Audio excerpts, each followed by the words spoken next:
Right, let me put my webcam, my big one. Virtual. Okay, there we go. So we have the 10 peso Uruguayan coin. You have Jaguar or our coat of arms. As Jovan is our guest and you're a local, let's give Jovan the choice. Coat of arms or Jaguar? Let's go Jaguar. Jaguar. Let's go. And uh, it's coat of arms. Right, so 1stAmender, you will take the first 5 minutes. Let me put the timer back on. All right, there we go. So 5 minutes on the clock. You can see the timer, correct? Yes. I can, yeah. All right, so as soon as you start speaking, I'll hit the go on the timer. All right. Well, greetings, everybody. I am 1stAmender, and I'm here to argue in favor of capitalism. I'm a new YouTuber, and I love to argue with people. And if you like to hear me argue with people, you should subscribe to me on YouTube. Now, onto my intro. In defining my terms for the subject, I offer three simple distinctions. Capitalism is the private ownership of the means of production. Communism is the classless, moneyless, stateless society, and socialism is the workers' ownership of the means of production. There are many who make arguments that move to the system into socialism and stay there instead. I do not think that Jovan is in fact one of them. Or come up with another argument for the woes of capitalism as a necessity for changing the entirety of society. While I would agree that there would be an overall change in the system, is likely going to be inevitable, and that there is going to be genuine issues under capitalism. I do not believe socialism is the solution to this problem. I am also arriving at the conclusion that socialism was attempted to its fullest extent, though, resulting in state capitalist models that ultimately having the workers owning the means of production, requiring severing the private ownership by the bourgeoisie required a giant state apparatus to transfer it. Because of this, apparatus effectively becomes a state capitalist system inherently due to having it make the transference a reality. Transferring the ownership of the means of production ultimately becomes impossible without making strict authoritarian system that removes people's ability to make the things that they desire, and it destroys fundamental macroeconomic principles for a worse off outcome, such as the need to innovate, the invisible hand, the self-interested individual, and more. The only reason why we care about one economic model over another is ultimately whether or not it fulfills people more or less based on the fact that we live in a finite society where objects must move from point A to point B in a Euclidean sense. Given that we inherently have this objective limitation from person to person, what is the most efficient system can actually satisfy the desires of man to the fullest extent? When we observe socialist societies, or rather societies where socialism was attempted, even when left alone to its own devices, as in not stopped by any capitalist country like the United States, often results in far worse outcomes than any capitalist countries. The socialists will tell you that this is because the United States intervened in the socialist countries, and I would argue against this on two separate points. Number one, not all socialist countries were intervened by the United States. When we look at some models and attempts at pushing socialism into communism, China was left alone through its own devices, completely unimpeded by the United States, even up to the 1970s through the atrocities of Mao Zedong. Yet the socialists wouldn't claim this, as it ultimately was an authoritarian system that was antithetical to the ideas of communism being classless. Yet I posit to you, this is incorrect, given that something must transfer the ownership of the means of production from the private ruling class to the working class, which ultimately leads into the giant state apparatus that is antithetical to the lack of class, because those who control it ultimately lead to a class society that is far, far worse than capitalism, that is good from taking goods from point A to point B that must satisfy the people, yet the goods flowing from point A to point B end up as a trickle in comparison to the ridiculous proportions of the selection of plenty in capitalist systems. Number two, socialism is incompatible with everyone. Given that you must purge the bourgeoisie out of their wealth to transfer it to the workers, it effectively becomes antithetical to existence itself. Even if we are to assume that everything was tyrannical in the kings of the past, as the socialists compare, if there exists this ruling class, indeed they are quite ruling, and the satiated population isn't interested in uprooting their lives, realizing that they find themselves up against an enemy that wish to, quote, consume them, sometimes quite literally, quote, eat the rich, unquote, as they will tell you.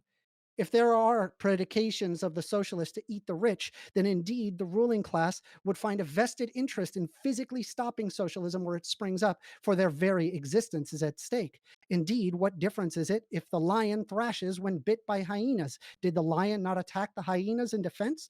There is no different from the way that capitalism fights back against socialism should they desire to, quote, not be eaten. Then certainly that there is a vested interest in removing power, aka trade wars, that substantially reduce their power and foothold over societies and encourage trade in countries that keep the ruling class available. Because socialism is ultimately hostile to all nations around it, and given that socialism results in worse outcomes for many, and that it has been tried in over 57 countries and failed in every single one, save for perhaps Vietnam, Cuba, and Venezuela, though I doubt I would consider any of these to be a success when compared to any modern capitalist nation, I posit that the 20th century has happened and that capitalism in combination with social safety nets is by far the best system we currently have.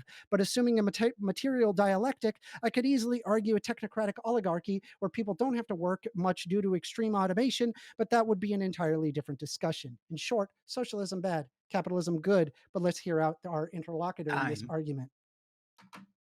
All right.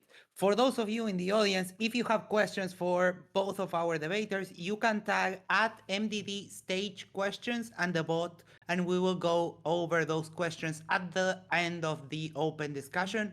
So, Jovan, 5 minutes on the clock. When you start speaking, I will start the timer. Yeah, so I like to also define these terms very specifically before a debate. So I pretty much vibe with First Amender's definitions. Capitalism, I would say, is an economic system based on the private ownership of the means of production and their operation for profit, while socialism is an economic system in which the means of production and exchange are collectively owned by the working class. I like to distinct what those means of production are. These would be land, labor, capital, and tools and technology. So these 5 things would be just a basis of the means of production. I am not somebody who's looking to keep the interim socialism. I would more accurately define myself as a council communist, where I'm looking for the workers to have immediate democratic control over basically every aspect of our lives. The workers being the 99% of people who would determine everything for the 100%. The distinction of capitalism or of socialism to remove the bourgeoisie to fold into the proletariat would then mean that everybody gets a say, not just some people, because the bourgeoisie would become proletariat under a socialist system. I do think that capitalism is currently the broken and flawed system. We can talk about all we want about socialist countries that have failed. Capitalism is currently failing. It's currently failing multiple people. 63% of all new wealth generated in the world went to 1% of the population. 14 million Americans are in medical debt. 30 million are uninsured. 40 million are underinsured. 44% of all single family homes were bought up by private equity firms where they can raise the rent exuberantly and sort of oust out poor families from their homes or from the communities that they live in.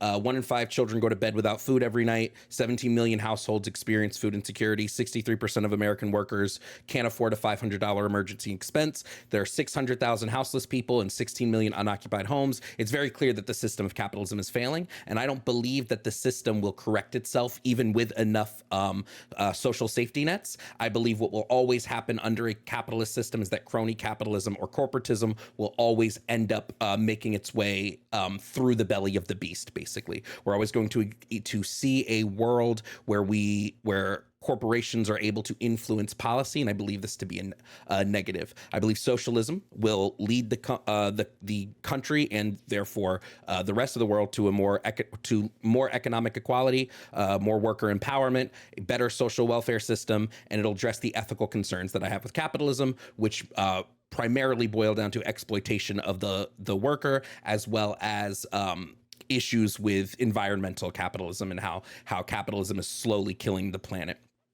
When I talk about socialism, I don't really care about whether it has or has not worked previously, but we will address that in like the back and forth. I really care about like what system provides the tools necessary for social welfare, right? I don't see this happening in capitalism anywhere unless you are in the top echelon of people, right? We can talk all day and long that American capitalism is working, but American capitalism is affecting the global South in just terrible ways. The average median income in the world is $3,000. That's the average median income. And there's almost nowhere in the world where that's going to see prosperity. I think when we look at whether socialist systems have been successful, we tend to look at these via capitalist means. We look at the metrics of capitalism to determine whether socialism is working. I disagree with this as well on like a fundamental basis. I believe that if we look at sort of actual quality of life metrics in places where we don't see interference, we are going to see that these quality of life metrics outpace the US and outpace almost every capitalist country.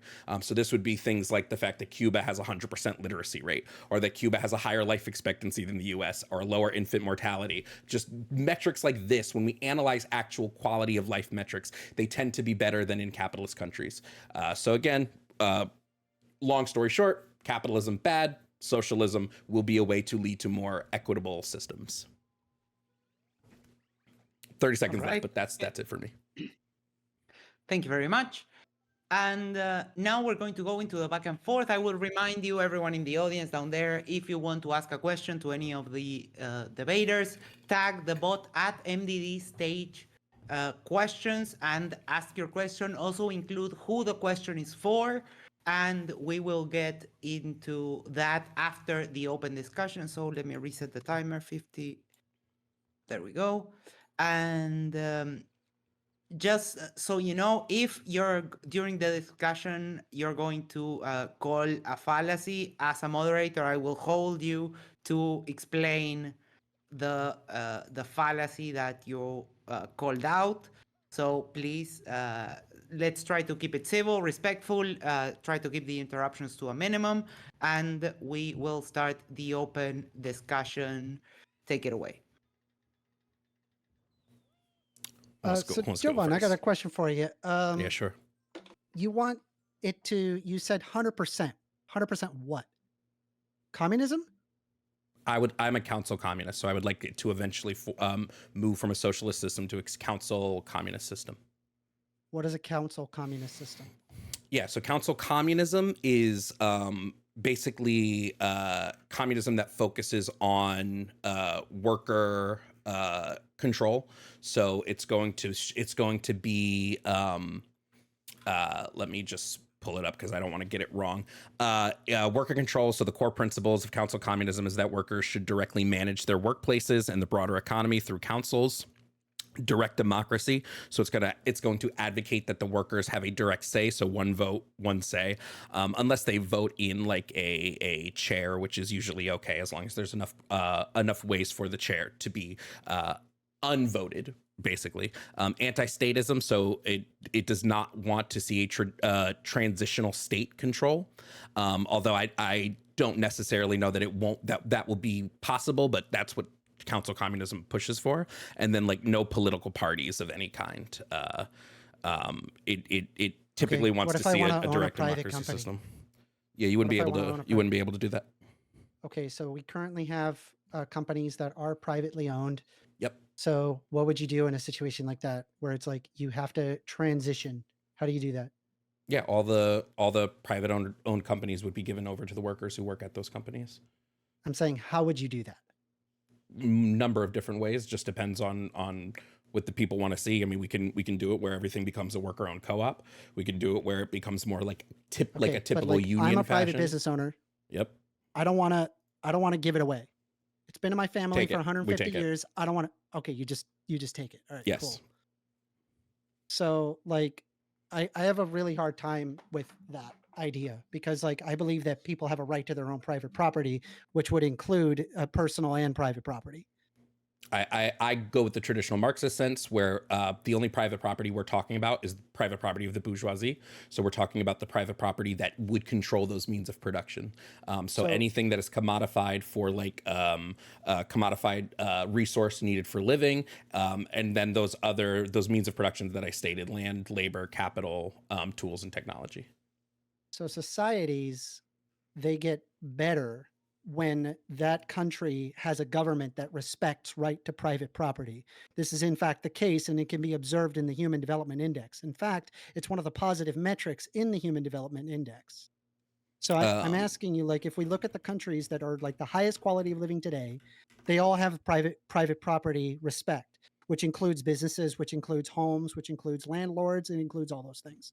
mhm. So I'm asking you, you want to divest that so that way it goes to the workers by force if necessary.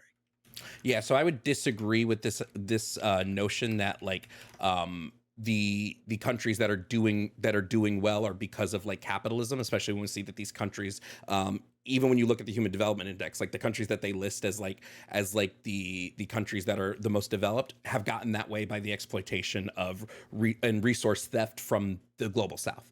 So like in order for a capitalist country to maintain its foothold and to maintain the fact that capitalism is an ever expanding economic system that needs to consistently grow for a profit model, right? The only way to do this is by stealing resources, stealing labor from the global South. It's the only way it's ever been able to do it. We see this in the destruction of Latin America. We see this in the destruction of Africa. We can see this globally, like that countries like the U.S., countries like England, places like these have decimated. So I would just reject this notion. I'd say the only way, I don't really care if like one country is doing well. I want to look at the big global picture. And if one country can only do well by destroying another, I don't think that country is actually doing well. But globally, the world has gotten richer. Yeah, The quality of life has improved globally. sure. If I have a plate full of shit and I take 25% of the shit off the plate, I still have a plate full of shit. So things Okay, can but be you're getting things can be arguing for getting taking.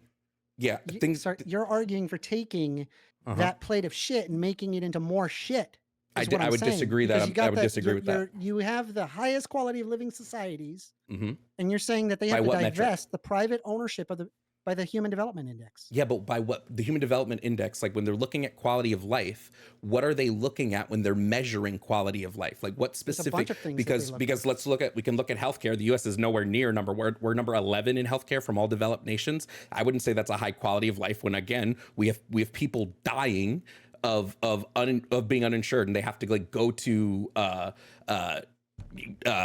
what is it? GoFundMe in order to in order to pay for medical expenses. We can look at even when the HDI dimensions is long and healthy life, knowledge, and a decent standard of living, which I would argue that like America is not number one in any of these, and most highly developed capitalist countries are only going to be number one again because they're destroying other countries to do that. Okay, you're going all sorts of, you brought up like 3 or 4 different topics, and I can talk about each one, but I really want to kind of break this down, right? You keep bringing up that they have destroyed the third world, right? I don't I didn't say the disagree third with world. you. Global South. The global South, that's fine. It's they've destroyed the global South, but I'm saying that globally it's gotten richer. And then the second thing that I'm pointing out is the ones that have the highest quality of living societies are ones that respect the right of private property, which includes personal and private property, right? Like the land as well as personal property. And in terms of like the HDI is just basically measuring how long your life is, measured like life expectancy is at birth. Knowledge is measured by mean years of schooling and expected years of schooling, as well as a standard of living, which is measured through GNI per capita in PPP terms using US dollars. So there's our HDI. And then we look at the countries that have a very high HDI. Indeed, the quality of living is very high. I don't see these socialist countries being quite well. Now, I agree with you. There's probably like trade barriers and stuff that makes it worse for them. Yes, I agree. But there are unimpeded countries that did make it a lot worse. So I'm asking you, why do you want to divest the ownership of the means of production to the working class if it literally makes the world worse? Yeah, I feel like I kind of addressed this, and you partially agreed with me on the addressal here. You said you said you agree that capitalism has decimated the global South. Now, even if the global South is getting better, it's still being decimated, right? And I don't know how much I'd argue that it's getting better, because the only time we see it better is when we sans and remove the capitalist interference, right? And even places like the Congo are not getting better. Places like Haiti are not getting better, right? So in that regard, I would say that this is still proving my point, right? You said that the HDI, these are the indicators. Well, long and healthy life. Again, Cuba has a higher life expectancy than the U.S. Hong Kong has a higher life expectancy than the U.S. Those are genuine problems with the United States. Hold on. But that doesn't mean that you go ahead. Hold on. It's not just the U.S., right? Hong Kong is number one in life expectancy, right? Number one. China is currently moving itself to a more nationwide socialist system, right? It's currently doing it. So I would disagree here that this claim that like the Human Development Index is going to show that capitalist countries are doing better is not entirely the case. And I feel like it's ahistoric to deny that these countries are doing well because of the way that they destroy other countries to maintain their quality of life. I think it's totally okay that there may even be a slight dip in quality of life if it means every country becomes even on the playing field, right? I know I don't see this happening because we have the technology to provide all of these resources for everybody. We just don't do it. We have the technology, we have the resources, we have the means to do it. We even have the infrastructure that we could realistically provide all of this stuff to people. We just don't. So I would just argue against that on those basic tenets. You're going all over the place, and I'm trying to like break it down. I literally answered the three things you said. That's not going all over the place. Let's do one thing at a time then. Sure. Well, then don't combat with three things. So let's look at global wealth. Sure. It's gone up, right? Sure. Okay. You're saying that things have gotten worse because we have been raping the global south, right? Correct. But it's gotten wealthier. Yeah, global wealth is going to be highly skewed by capitalist countries. Okay, if we're taking it from the global south, then it would serve to say that they would get poorer, right? No, because they're still going to receive some benefit. Like it's not going to be 100% without exchange, because otherwise capitalists wouldn't be able to claim that they're not doing it, right? So they do allow for some redistribution, but it's nowhere near enough, and it's nowhere near what these countries like earn and what they are owed because of the taking of their own resources. But again, global wealth, I just want to mention the global wealth thing is not a metric we use to determine success of socialism. We wouldn't use global wealth. Socialism is not a for-profit model. Again, I mean, I brought up the Human Development Index that's based off of the World Health Organization. So you use the World Health Organization for valid statistics, and I would imagine the HDI would be a good metric to work off of. And what are the highest quality of living societies according to the HDI? What are we looking at? It's mostly going to be societies that have had very little interference from other, or I won't say very little interference, but it's going to be countries that are like pretty higher capitalist countries. But when we look at the lower countries on the HDI, it is countries that have been destroyed, like been quite literally colonized and destroyed. So like we're gonna argue. I like the foreign policy of these countries, right? Like I'm not in favor of like harming, worse off countries. That's fine, but you can't sit there and say that, if we just move over to socialism, all of a sudden the resource extraction thing is no longer a problem. Why would it be? Like what? Because you need to get resources. What is the quality of life that you have? Do you have an air conditioner? Sure. Do you have a refrigerator? Sure. Do you have why wouldn't I have these things under a socialist system? What? Why would I not have these things under a socialist system? I don't think you would. Why? In fact, that's not the norm. The norm is not having those things. And in fact, to have all of those things, you have to basically extract resources from a poor country to have it happen. This idea that the norm is to not have these things, like these countries that don't have them because their infrastructure has been decimated. Like, what do you mean? Countries where it's like predominantly mountainous regions, which are a lot of them in the global south, won't have easy access to electricity, right? This isn't an issue with like capitalism or socialism. They're highly mountainous regions that don't have easy access to this. And they haven't been able to build the easy access, because even when they do receive a little bit of benefit, capitalism comes in and destroys it. So like, I don't know where we're getting this idea that that's what I'm saying. It's a point A, that things are finite on Earth. Things have to go from point A to point B in order for people to satisfy their life, right? Yeah. Okay.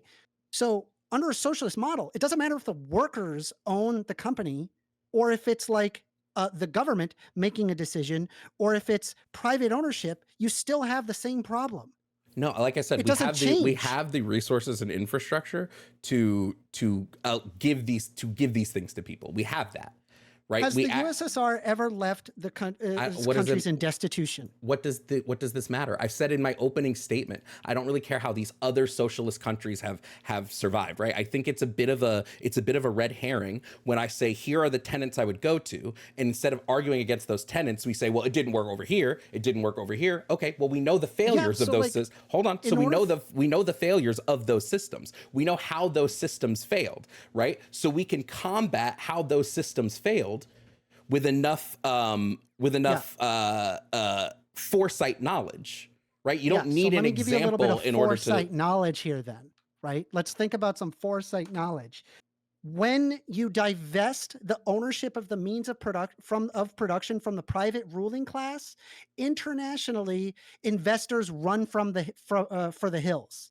Do you know why? Because I don't need property investors. will get then now you have a problem. Now you have a problem with leverage. No, now what do you basic mean? businesses no longer can actually operate properly. How do you think the What's operation? Leverage? How do you think the operation? What's leverage? What do you mean? What's leverage? This is a non sequitur, my guy. That is not a non sequitur. This is absolutely a non sequitur. It's incredibly. I've said multiple times. You're analyzing socialist countries via capitalist metrics, like profit models and things like that. No money. Yeah, there absolutely should be no money. The whole business should only be as valuable as its value to the community. How do you deal with the invisible hand? How do you deal with the invisible hand? Yeah, how do you deal with that? What do you mean? The invisible hand is like a Adam Smith idea. Uh-huh. Do you know what it is? No, explain it to me.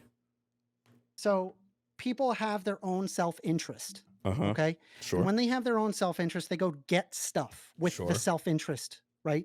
And as a result, the collection of people where they have their own self-interest trying to get things, that basically creates a demand. And when there is a demand, there are people that seek to make profit off of that in a selfish way. And so they seek to satisfy that demand. Yes, right? This is a capitalist concept. Things just, I understand that. I'm saying, how do you deal with that? Right now, I don't think it will we don't exist. actually have to manage the supply and demand of things from like a central model. It does it on its own. Yes, it doesn't require a single actor. It just requires it requires each individual acting at their own greedy selfishness, and that it actually outputs to something. So like when people want food, there's going to be a guy that's like, I can make a lot of money off of like supplying food. So I'm asking, how do you satisfy for that? You're just saying that I don't think it's going to exist. I think again, you're trying to say, how does socialism account for this thing that only exists in a free market system? Well, we are no longer going to have a free market system. This thing is not going to exist anymore. Okay, but then now you have like, if you're used to like having a huge selection at like being able to just like buy stuff, then that's going to be under a capitalist model, given the current quality of living that you live. Okay. Under a socialist system, you would have much, much less to choose from. What does that matter? What does it matter? And we can talk about it's a lower quality of life. Hold on. No, that's worse. Hello. Wait, that's ridiculous. One at a time, please. Yeah, I would just argue that this going is great. So yeah, sure. I would say this is a ridiculous argument, right? You're saying that just selection means that we have a better quality of life, but where's that quality of life when the selections are essentially the same with very minute differences, right? I have a higher quality of life because I can buy essentially the same type of car from 6 different companies.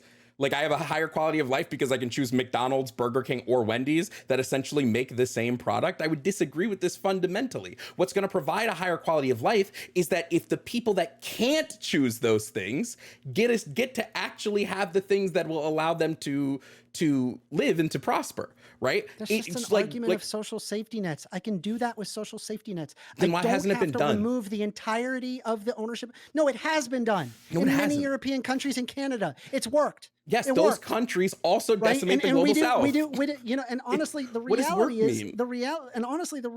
is that like the only reason why that's an issue in the United States is because we have Republicans and they're like really dumb. That's it. That's literally it. It's not just an issue with the U.S. Canada also decimates the global south. Norwegian state countries also decimate the global south. This idea that it's just America is not true. So again, all of these countries that are able to provide these quality of life and provide all of these resources are able to do so because of the theft of resources from other places. So cool. Maybe Canada, except the United States. Okay, let's say if I went to your house and I took your car. Let's say I stole it. Are you richer or are you poorer? Poorer. Poorer. Okay. We're stealing from the South, right? Correct. Are they richer or are they poorer? They have more money now because they are outputting more. How? How does that work? Because the more you out, even if you're getting pennies. So when I say steal, I obviously don't mean like everything is being taken like by force, right? They are getting compensated. They're getting very little compensation for the work they're putting out. And we're forcing them to work more and output more. So the compensation is going to grow, even though the compensation is not commensurate with the labor that they're putting in, which I'm sure you would agree with. Do you disagree that the global South is getting paid equitably for the labor that they're engaging in? No, of course not. No. Okay, so then this idea that just because they're making more is I don't think it's a good argument here, because they're just outputting more. Their output has risen 40% in the last, 3 or 4 years? So like, of course they're ending up with some more in the pocket, but that's because they're being forced to work more. Well, again, that actually has more to do with like how there's like higher levels of productivity in the United States than almost any country. And when you observe that, I do agree with you that like the amount of productivity that's being done isn't akin to what is actually being outputted to what they're being paid. I would agree with that part. But like, again, like this is just a matter of like understanding how automation works and how like modernization of economies work. But you're arguing for divesting that so that way the workers could own the means of production. But I have zero empirical metric where that is in fact the case. What does it matter? So you want me to plunge head deep into quixoticism in favor of an ideology that I don't even know whether or not that it could work. Let me ask you this. We do this all the time. Let me ask you this. Do you think that if we're going to make a giant change to a system, do you think that we should know that it works? No, I think we all the time have systems that are created without seeing direct examples of it. Like it takes a country to lead by example. What if it involves the entire economy? Do you think that we should? Yeah, we've done this before. We've done this before. We could use computer models. We've physically done this before, right? When like the U.S. Revolution, Socialism? there was no real example of a constitutional republic like the U.S. became, and there was no real example of like national banking in the way that the U.S. started national banking in the 1700s, right? But we did it anyway, right? We like this idea that you need to like leading by example exists for a reason, right? I think this idea that you have that I said it at the beginning. But socialism was tried, was it not? I would disagree that the socialism I'm purporting was tried. The Did USSR, they not make the an USSR attempt? didn't. The USSR didn't. Was didn't an attempt made? An attempt on socialism was made, but please. this would be discounting the fact that there's multiple socialist systems. So just because one version of socialism has been tried does not mean that it's encountered every version of socialism. But it That's was why tried I was very in 57 specific. different countries in different flavors. Yeah, and you And made the it claim. failed in by the all way, of them. By the way, you It made failed. the claim. You made the claim in your opening statement that the U.S. there are countries that haven't been involved with via, I wouldn't say the U.S., but via capitalist interference. What country are you talking about? China. China was heavily. China was left alone, entirely alone, pretty much for 30 or 40 years under Mao Zedong. It was completely the only instance where they actually did any amount of intervening was where there was negotiation between, I think, Nixon and Mao Zedong, but they were left alone. They were completely This is not untouched. true. This is ahistoric. Explain. Why do you think Mao had the policies he had? That's because previously, before Mao even came in, China was being interfered with. Like that's why No, it wasn't. yes, it was. And we even see this in China relations since Give me an example. since 1940. Yes, between 1949 and 1971.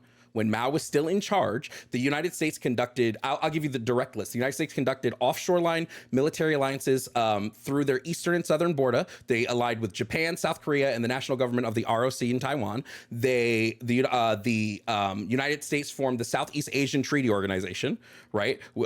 They like this is all involved. This is all interfering. No, yes, none of that is interfering. All of that is interference. What are you talking about? Trade. They were free to do as they saw fit. They were largely left alone by the United States. No, these were all attempts to disrupt and destabilize China and weaken China. All of them were. The reason why Mao Zedong even got as far as he did was because the United States completely ignored him. No, they didn't. He killed millions and millions of people, and he tried to bolster his own power by pushing off resources that the Chinese people desperately needed for countries that were much more better off. Yeah, no. Like so Norway. this is you're just being ahistoric right now. I It's literally not named ahistoric. you. Yes, it I is. have a I book literally. for it. It's called- homie, it's called, I gave you the direct examples of the U.S. interfering. The U.S. also consistently pushed its allies not to engage in diplomatic relations with China. Consistently. That's not true. That That's is not yes, true. it Where is. Are you getting that? Where are you getting that? This is from asia.columbia.edu. It's U.S.-China relations since 1949. Post it in side chat. I'll take a look at it. Sure, but this idea that China had not had interference from the U.S. is not true. It's not. I don't know why you keep saying Post that it it in is. side chat. I don't Sure. believe you. Okay, great. I'll post it in the side chat.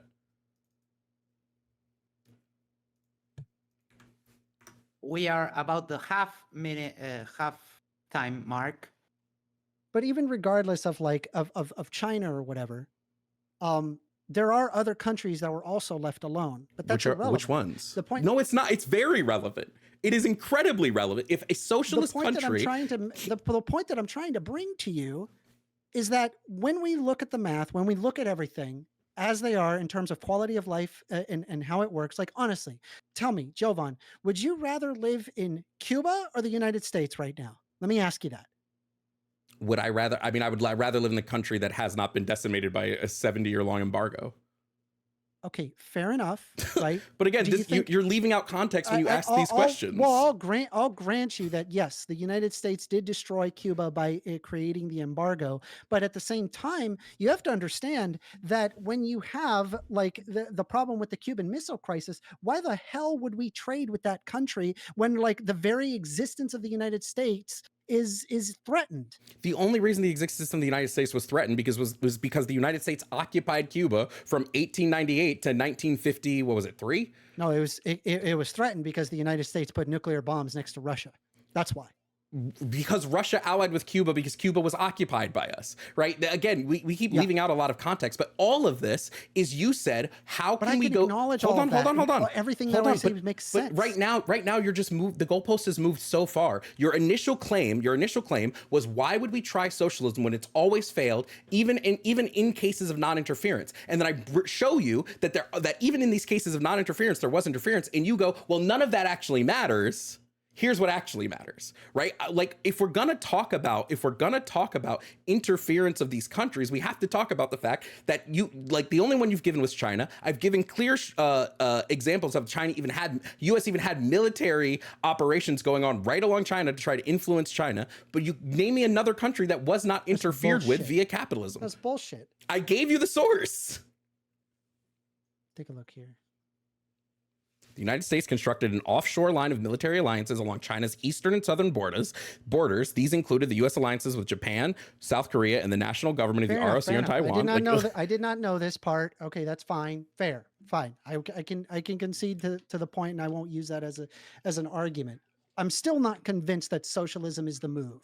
But how do we know if it's only been interfered with? How do we know?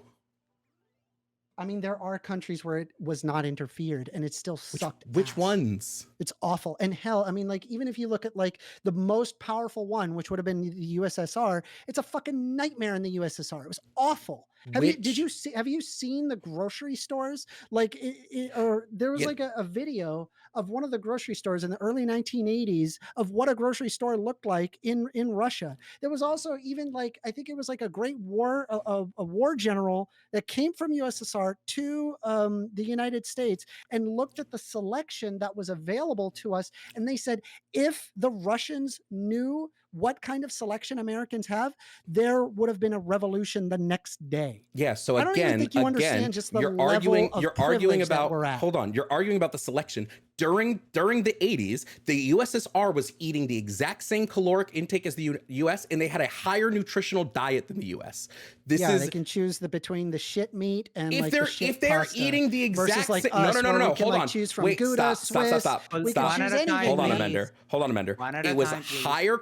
They were eating the same amount of calories, and they had a more nutritious diet than us. Via our own nutrition metrics, they were eating more nutritional than us. This came out of a direct CIA report from January 8th, 1983.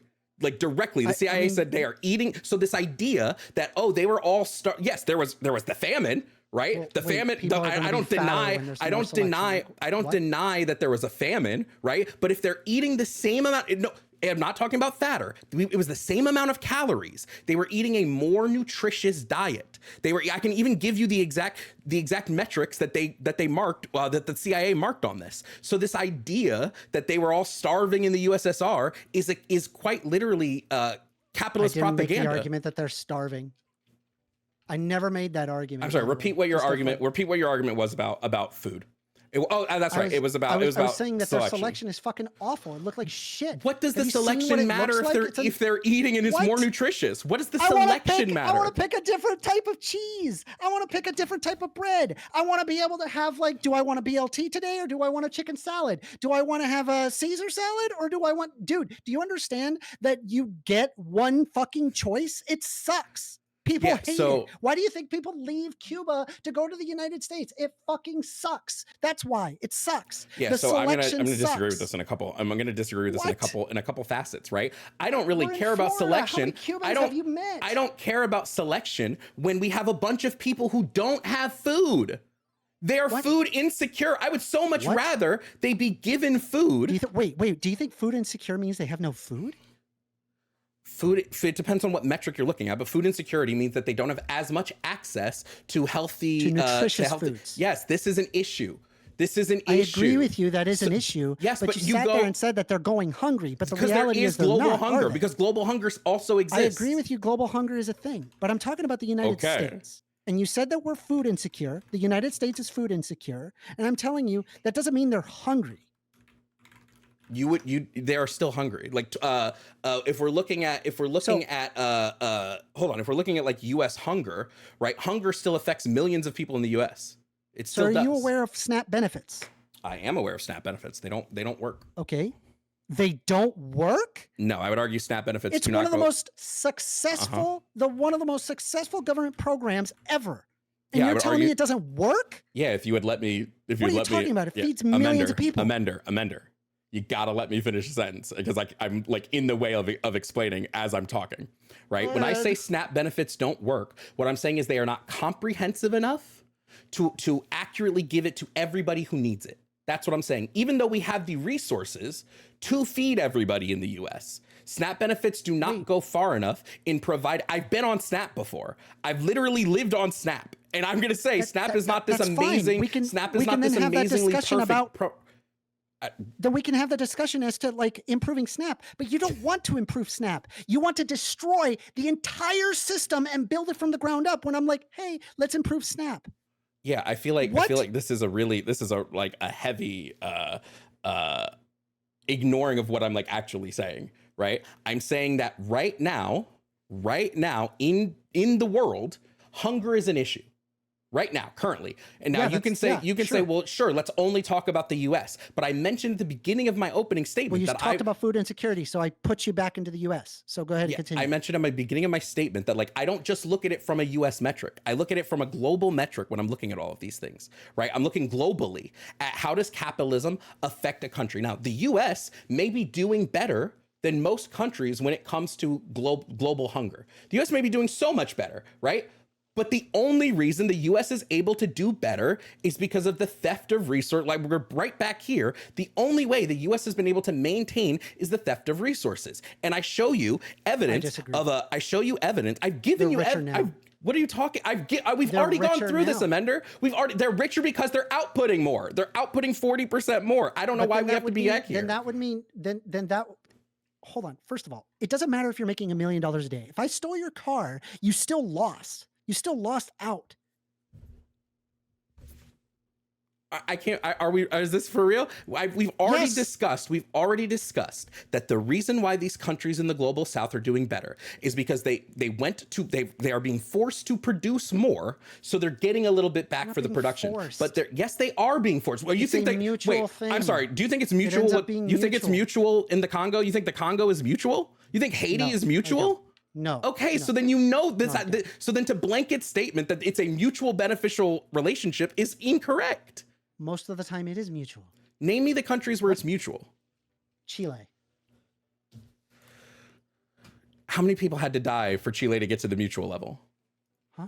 What do you mean how many people had to die to get to the mutual? I don't know. Like, are you referring to like Allende or whatever? I don't know. 40,000. More died under Pinochet than Allende. Yeah, I know. Okay, so what do was we your do? argument? You're claiming that Chile has this mutual beneficial relationship. Great. Yeah, it does. But how They're did trading how did copper and lithium and the all sorts only of way stuff, they and got people's there- lives are better as a result. the only way they got there is by doing the exact thing that you claim that I want to do. Was Allende democratically elected? Yes, Allende was democratically elected. Was there a coup to oust Allende in which thousands of people then proceeded to die Yes. under the Pinochet? Yes, there was. Okay. Yes. So the only reason they got to the point where they're at now is because of a capitalist coup. Yeah, killed and people's so many lives are people. currently better as a result. Like the So you quality do of life in believe- Chile okay, is a so- hell of a lot better. Is so a hell you- of a lot better than ever before. So you do believe that it's okay It's one that, of the highest that- quality living societies in South yeah, America right so now. you believe that it's okay that some freedoms get limited, like such as your freedom to live, as long as the outcomes are better. You do believe this. No, because like what you're referring to ends up resulting in worse outcomes more often than not. Based on what metric? What?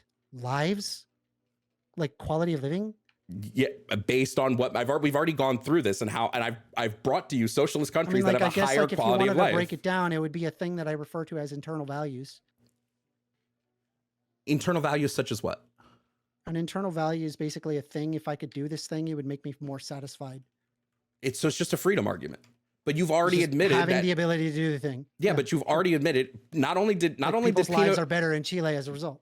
because other people's lives were destroyed or their freedom was limited. Pinochet jailed. How many political dissidents did he I jail? don't agree with any of that. Like, obviously, I wouldn't agree with any of that. But But like, you could also have like, but here's the problem, right? When you have a society that says we're going to divest the ownership of the means of production and make it so it's now the workers, and that we already had investments in Chile and companies had investments in Chile. Now all of a sudden it's like, okay, now we don't know where these investments are going to go. We basically have to pack up. We have to pack up and we have to leave. That means there's less trade. When there's less trade, that means life gets worse. Nobody wins under this socialism model. Everyone loses, including the worker. Again, we can literally point to direct before we do this, I want to point out that your main contention and what your main contention has been that the taking of people's thing or the limiting of resources the limiting of freedoms is a bad thing. So by saying, hey, we need to limit the freedom of investors and just take their means of production is a bad thing. But you don't view it as a bad thing when it comes from the capitalists. You don't view it as a bad thing when those freedoms are limited. Yes, it is, because we've literally because if there was like a giant Amender, I just let you talk. You gotta let me like- talk. I just let you talk. You gotta let me talk. I just let you talk. So we literally laid out that when it comes to Chile, right, you are okay with what Pinochet did because it led to more prosperous outcomes. So the ends justified the means, right? Wait, you're arguing the ends justify the means as well. Yes, but you're saying that they don't, and I'm showing you that you also believe that it's okay to do this thing as long as the ends justify the means. So to argue against me and say, hey, well, I don't think this is okay because I think it's going to lead to X, Y, and Z, and then you're misconstruing my argument. You're saying that like I'm arguing this ends justify the means. I'm not arguing in favor of Pinochet. I'm saying making a society socialist makes the outcomes far, far, far worse. It's not an end justifies the means. When they are affected by capitalism. That is the reality. When they are affected by capitalism. So in order for your society to work, let me be clear, right? You have to have a majority of the societies be socialist? Most likely, yeah. Okay, that's quixotic. I think you need to like spend more time reading. Like I think you need to like look at other countries that have you ever exited the United States before? Yes. This is just this is just an ad hom, right? To say, well, your argument doesn't hold up because you haven't left the US. Yes, that is an ad hom. No, that is not addressing my argument. That's addressing the fact that I haven't left the US, so obviously I can't know what I'm talking about. I'm saying that you need to. What you need to do is that I think that you need to look at society in the way that it is currently formed, right? And then come up with realistic ways to actually make the world better. When you're sitting there arguing this level of quixoticism, it makes the world a worse place. I disagree. I disagree. If the fact is that a majority of the countries are capitalist, right? Let's assume that like they're doing all the bad stuff that you're saying, just assume that that's the case. Well, guess what? By making your country socialist, all of a sudden these countries will stop trading with you. Do you know why? Because all of a sudden you just divested the ownership of the means of production to be the workers, which now means that all investment goes down the tubes. International trade suffers. Did you have avocado for winter before? I don't eat avocados. Really? Yeah, I don't like them. Okay. Well, so I like avocado. I like avocados in winter, and there's only one way that you get an avocado in winter. I just want to point out, you're again saying, well, this would fail because all these capitalist metrics would fail. We know the capitalist metrics would fail. We don't want the capitalist metrics to prosper. I've said again, a company is only as useful as its... The socialist system is what fails, not the capitalist system. Again, you haven't been able to point me out a socialist system that has failed without capitalist interference. You haven't been able to do it. I asked you to provide me a socialist country that has failed without capitalist interference, and you have not been able to provide that. Every socialist country has been interfered with by the US. Well, maybe I won't say the US, by capitalism. Every socialist country, every single one.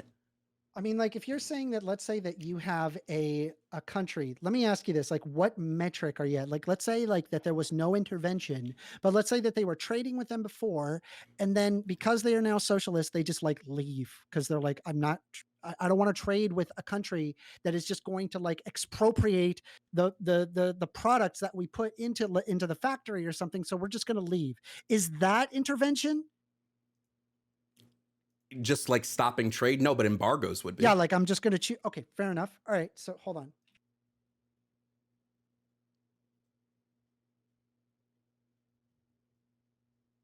While we give it that second for Amender to pull up what he wants, make sure to submit your questions, tag at MVD stage questions, and make sure to point out who your question is for. At the end of the timer, we're going to go into a Q&A, and we will have both of the debaters answer those questions. Tito's Yugoslavia pursued a unique brand of socialism known as Titoism, which was aimed at creating a system distinct from both Soviet-style communism and Western capitalism. While Yugoslavia received some support from the Soviet Union initially, Tito eventually distanced the country from the Soviet influence, leading to the Tito-Stalin split in 1948. Following the split, Yugoslavia pursued its own path of socialist development, maintaining political independence and a policy of non-alignment during the Cold War. Despite facing international challenges from economic difficulties, Yugoslavia remained largely free from direct external intervention throughout the 20th century until its breakup in the early 1990s. Do you want to live in Yugoslavia? Do I want to live in Yugoslavia? Why not? That sounds fucking awful. Look at your house. Look at your air conditioning. Look at your refrigerator. Look at the fact that you have that there's insulation in your roof. Look at the fact that you have drywall. Look at the fact that you have carpet. Look at the fact that you have running water. I just want to confirm. These are you not claiming? granted. Are you claiming in Yugoslavia? Yeah. Are you claiming The Yugoslavia? quality of living Oh is my God. much worse in Yugoslavia. Yeah. Are you? Well, Amender, Yugoslavia let doesn't him exist reply. anymore right now, so I don't know. That's fair. I'm we're saying that arguing the back quality of then, living. the quality of living in Yugoslavia would have been horrendous. Yeah, it's a fucking shit country. Yes. Yeah, but are you claiming correct. It Yugoslavia? sucks there. Are you claiming Yugoslavia was like separate of like what's the word I'm looking for? Was like separate of attacks from capitalism? You telling me there was no capitalist interference in Yugoslavia? Under your metric, then, that would mean that there cannot possibly be a failure condition.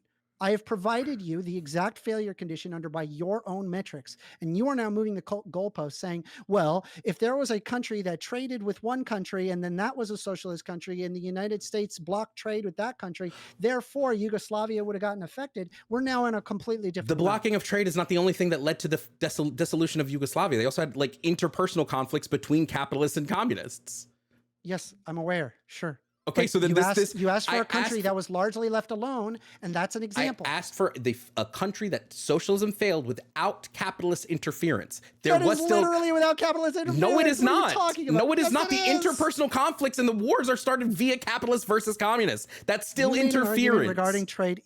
You made an argument regarding trade barriers. No, you asked me for a condition I had about trade. I didn't make an argument for trade barrier. You asked me a condition. Trade is not the only way that capitalism interferes with socialism, because the USSR was interfered via shock therapy, and I would not call shock therapy trade, right? So trade is not the only way that capitalism can influence a socialist system.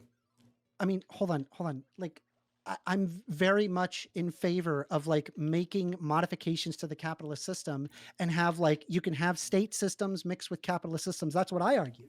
I argue like a logical proceeding, not some quixotic idealism. So Yeah, and I'm saying that you're I already arguing from a quixotic idealism, and I don't think that the metrics actually show in your favor. Socialist countries are far worse off, and that also includes ones that were completely left alone, Except like again, Yugoslavia. when we're looking at quality of life, again, I can bring up the Cuba metrics. Cuba has a higher life expectancy than we do. They That's have fine. more Yes, I doctors agree. per. We Hold on, we let me have finish. some Let me lessons finish. to Let me learn from finish. Cuba. Let me finish. They have more Let doctors Johan per finish. capita. They have less. They have a lower infant mortality, and they have 100% literacy. All while being economically decimated by the U.S. All they've still been able to By accomplish the way, this. I actually looked up why we have the higher infant mortality. You're not going to believe the reason.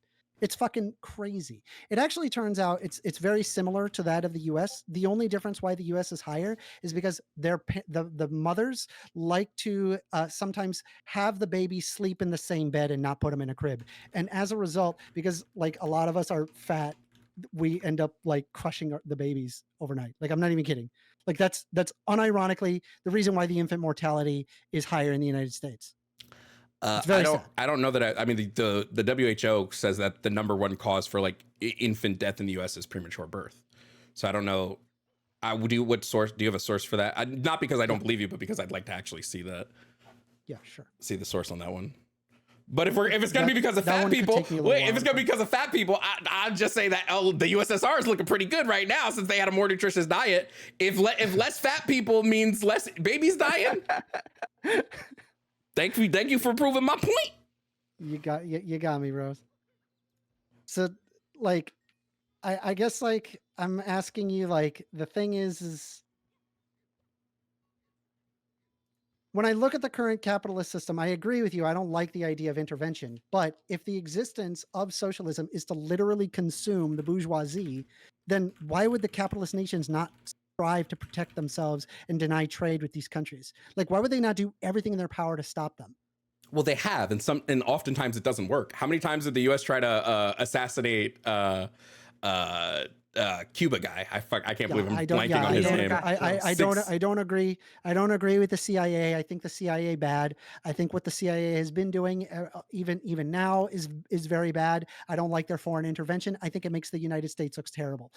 There, are you happy? Does that mean therefore socialism? No, absolutely not. Well, again, my point made at the beginning is I believe that capitalism will always lead. You're arguing removing the ownership of the means of production to the point that you do want the classless, moneyless, stateless society. What Yes, is money I told you. What is money for? Money is just an what's the word I'm looking for? It's just a middleman for trade. It's just a middleman.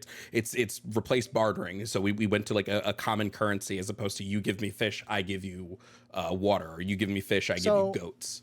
So do you think that, like, let's say if that there was the classless, moneyless, stateless society, do you think that bartering would still exist? Between persons, yeah, it might be where like How would they you barter? have, well, it might be you have tomatoes and I ask you for some tomatoes because I just need a little bit more I tomatoes. don't want tomatoes. But I want potatoes. Hold on. You asked me for examples. I like, if I'm going to give an example, you can't say, well, I don't like your example. Use this example. Right? No. I'm saying that, like, I'm trying to elucidate the reason why we have money. Yes, I believe the reason we have money is so that we can have class. That's why I believe we have money. No, Jesus fuck. Yeah, that's the reason why we have money is liquidity. That's very important. So what happens is that when you have a barter, let's say, for example, that you have tomatoes and I have cigarettes and I want tomatoes and they want cigarettes, this trade happens. But for example, if I want potatoes, but all you have is tomatoes, well, then I can't give you my cigarettes. The trade doesn't happen, and therefore quality of life get worse. So again, we use money hold on. as an intermediary source to be able to have a liquid resource to then get the thing that we want. Yes, so can I address this? We trade a thing. I have tomatoes, and rather than having potatoes, I can sell that for money, and then in return, wait, I was explaining. Yeah, but you interrupted me trying to answer your question. Let's hold off on the meta. We just have a minute and 50 seconds, so answer the question. Yeah, so currently we have advanced enough in human society where we don't need money. We just straight up don't need it. We have enough resources and infrastructure to provide people's basic needs to them. We do. The idea that we don't would be I agree ridiculous. with that, but that doesn't mean get rid of money. What do we need? We don't need money. It's a completely different concept. We don't need profit models. I literally explained to you how liquidity works. That's the reason why we have money. That's in a system. That's in a system. Hold on, that's Amender. Please. That's in a system that uses money as a trade method. But we don't need to use money as a trade method because we won't have the need for. Yes, I asked you if there was bartering. That's trade. Again, bartering would happen on like an interpersonal level, like me bartering with you in your backyard. Yes, but bartering wouldn't happen on the higher global scale. We would just have a planned economy in which we know that we need this from here, this from here, this from here, and by taking all of these, we can now provide everybody with everything. That's it. We just have it planned out. We just planned the economy out. Right? We keep going into these capitalist metrics. But I asked you if there exists bartering. You said yes. On the interpersonal level, yes. Okay, but then that means there's trade. On an interpersonal level. And so the problem of liquidity is still an issue now. And because your society results in less trade, life gets worse. Worse how? That's econ 101. Okay. You keep saying life gets worse, but let's say, for example, I have country A, country B. We're almost at the end, so I think it's a good stopping point. Right now, it has been a good debate. We might have to do a part 2 to continue expanding on the topics that were brought up today. But now we're going to go into the Q&A section of the debate. And let me pull up the questions. Right, timer. This is... Right, first question. The Wandering Jew. Oh, and the way we're going to do this is If no one is specified, I'm going to ask both of you the question. Just pick one of you at random and let you both answer. If the question is addressed for someone specifically, that person will get a first word. The other one can chime in, and the person who the question was addressed to will get the last word. Right? So first question from the Wandering Jew to Jovan. If I want to work harder to gain a higher quality... Sorry, someone talked and it moved. If I want to work harder to gain a higher quality of living or to gain more possessions that I desire, what would I do under socialism? Either make them or find someone that does make them and exchange something with them for the thing, or you get together with like a group of people and make the thing you want. I'm not really worried about like luxury items. Right, Amender? You have money and then you give that money to somebody because money is liquid. Money has value. And like so we use that thing to be able to exchange mediums, whereas like normally you wouldn't necessarily have what you need to trade or what the person needs. You have a medium of exchange so that way you can get the thing that you want after you sold the thing. This is like basic econ. Like this was discovered like in like the 1500s. I'm astonished that like that Jovan has this argument because he's actually very smart. My argument that I don't care about luxury items? No. All right. Any last words for the question itself, Jovan?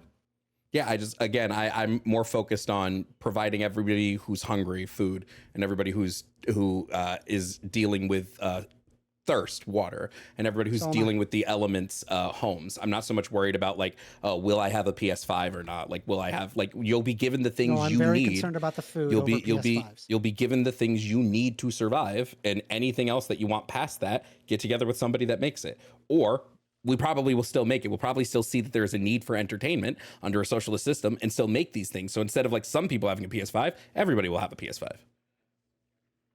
All right. Ain't nobody gonna have a PS5 under socialism anyway. It won't be needed. Well, entertainment is still a need, so. Well, I agree, but I don't think you're gonna get a PS5. Maybe you'll get Game Station Socialist Model 75. Yeah. It'll have 64 All megs right. of RAM. Next question. To Jovan, how would you combat the economic problem with removing companies and moving to communism, in America? What do they? I don't know what they mean by like combat the economic problem. What economic problem? I feel like the question's a bit broad. Like when we're talking about moving away from the system we have now, like if they're asking how we do it, probably revolution or mass worker protests. If they're asking like how do we give the means of production over, it's like I said to Amender during the debate, it'd probably have to be some form of nationalized system at first, just to recognize that the private owner class can't take control, and then as it will slowly the plan is for it to dissolve as we move to a system where the basic needs are met. Except for whatever reason, that never gets to that point. Because of capitalism. Because when you have power that you give somebody infinite power, which corrupts absolutely. That's what happens every time. Yeah, because they have to hold on to that power because of like the U.S. That's correct. We created the system that makes that happen. That's correct. Yes, because they're constantly being interfered with, so they can't give over yet because capitalism is trying to interfere with it. It's not even a matter of interference. It's like it's literally just how authoritarianism works. No, it's quite literally a matter of like the USSR, for instance, they had to maintain, even though the USSR had collective leadership. This has been admitted by the CIA, who's like, oh, they have collective leadership, and the CIA literally said they have it, and we're really happy Americans don't think they have it because it's gonna mess us up if they do. But they couldn't give up the power because they were constantly being interfered with. To kill the bourgeoisie, why would they not try to defend themselves?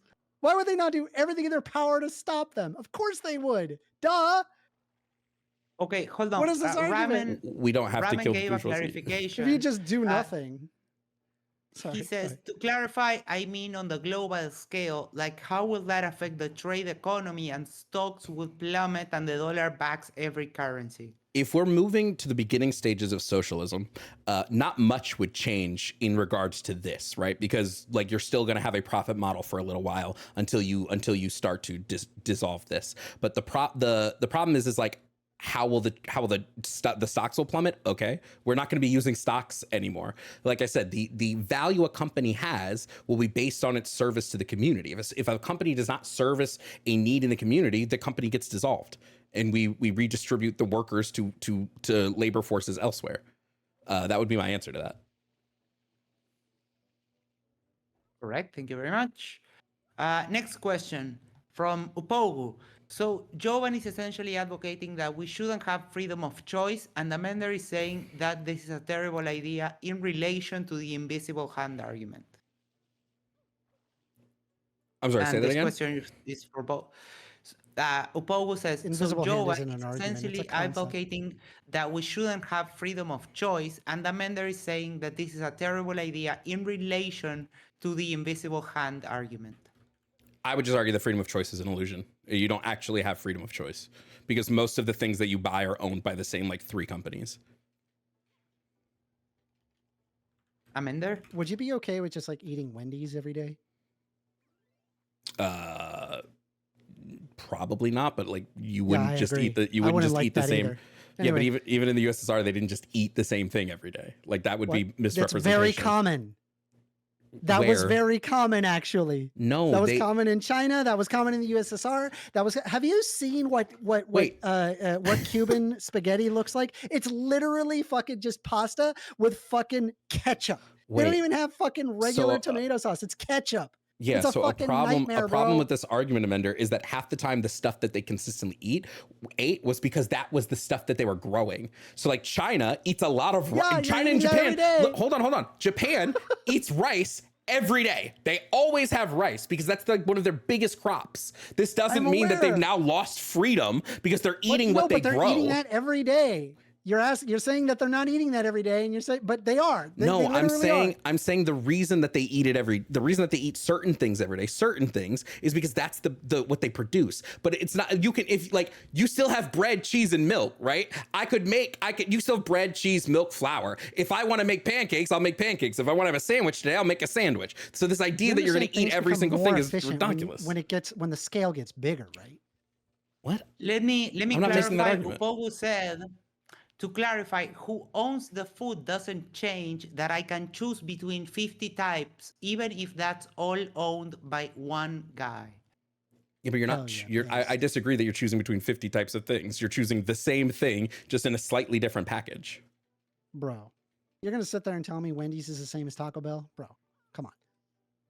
Yeah, or is KFC like? But again, KFC is owned by PepsiCo. If I is want KFC tacos, just like Taco Bell? Hold on. No, is hold KFC on. just Amender, like Taco Bell? this is a straw man of what I'm saying. I'm just asking you. This is a straw man of what I'm saying. How is it a straw man? Because I'm You're not. saying it's Because like the same again. thing. Because It's again, not. hold on. Yes, you are absolutely strawmanning me. If I go to Walmart and I look up ketchup and I'm like, oh, I want ketchup. I need some ketchup. Sure, there are like 50 brands of ketchup on the shelf. They're all the same thing.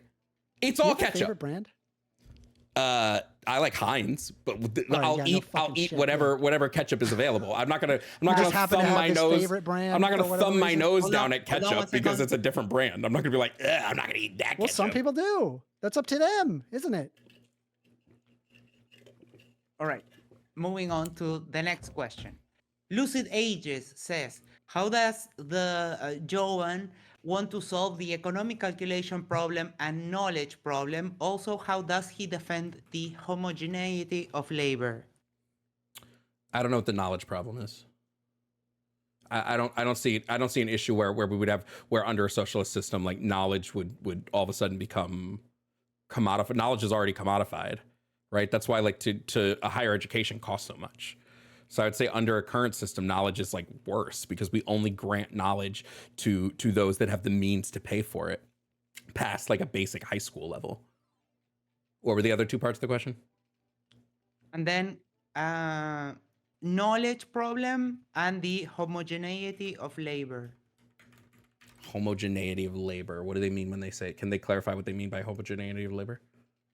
Lucid, would you mind please clarifying what you mean by the knowledge problem and the homogeneity of labor and also calculation problem? But do you have anything, while we wait for Lucid, do you have anything to say, Mender? I mean, like, what he's asking is like a calculation problem. That's an extremely generalized statement that doesn't even make sense for like from like an economic standpoint. So like, I don't know what they mean. Well, so far he has said Marxist theory, but he doesn't. When one Google search says the economic calculation problem is a criticism of using economic planning as a substitute for market-based allocation of the factors of production. I don't know if Amender agrees, but I don't think that's a problem. I mean, I think even in a capitalist system, economic planning, that's the invisible hand problem, like I was talking about. Yeah, I don't believe the invisible hand would exist. Okay, outside of a we capitalist got system. one clarification. The knowledge problem is gathering all consumer needs and wants as ones. Yeah, I think in the age of the internet, we wouldn't have that issue. I think we've reached a point of global communication where we wouldn't have that problem.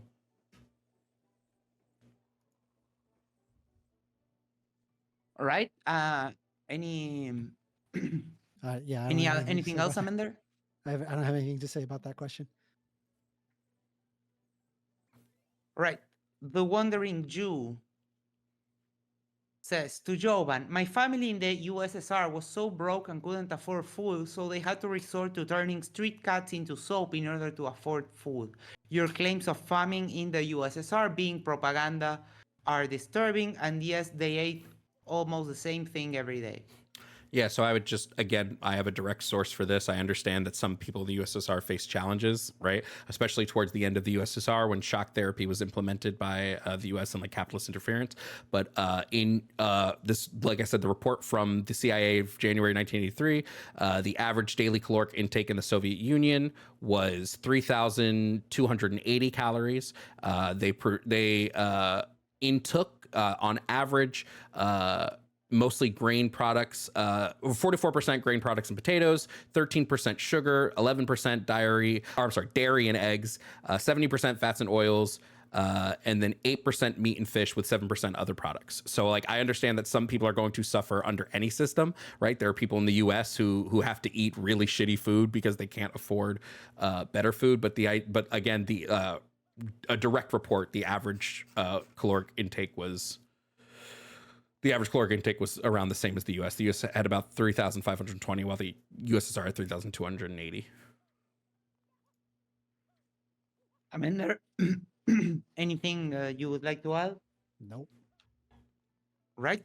I mean, Next it's like question. I'm sorry. It's just like obvious that it's like I don't even think Jovan would do very well in Russia at all. He's sitting there saying that it would be perfect, and it's like Never said that. he enjoys the like having all of these choices, and even though that there's only 3 companies, I highly doubt that he would think that like one place is just like another place just because it's owned by the same company. It's ridiculous. I don't think that addresses the argument I made like at all. It kind of just ignores the argument I made, right? And we're right back to an ad hom. We're saying, well, because you engage in this system, you clearly don't actually agree with your own arguments.